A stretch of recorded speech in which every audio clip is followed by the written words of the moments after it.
Kementerian Pertahanan Rusia merilis rekaman di wilayah Primorsky. Personel militer yang dipanggil dari cadangan sebagai bagian dari mobilisasi parsial telah memulai pelatihan tempur praktis di salah satu tempat pelatihan armada Pasifik. Rekamannya ramai beredar di media sosial Telegram pada Jumat 30 September 2022. Personel militer dikirim ke pusat pelatihan dengan transportasi darat serta dengan kapal pendarat besar.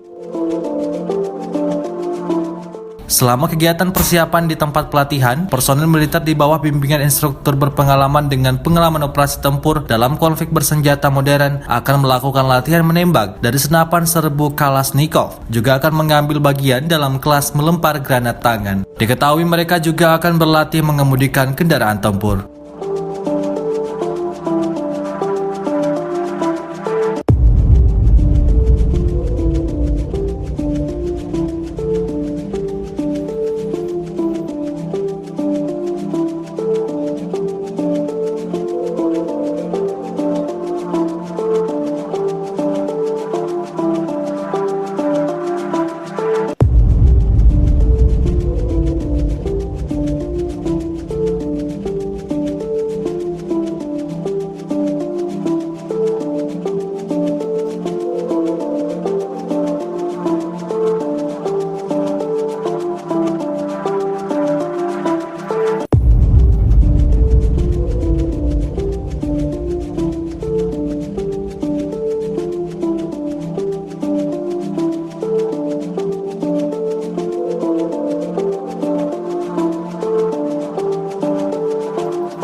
Terima kasih sudah nonton.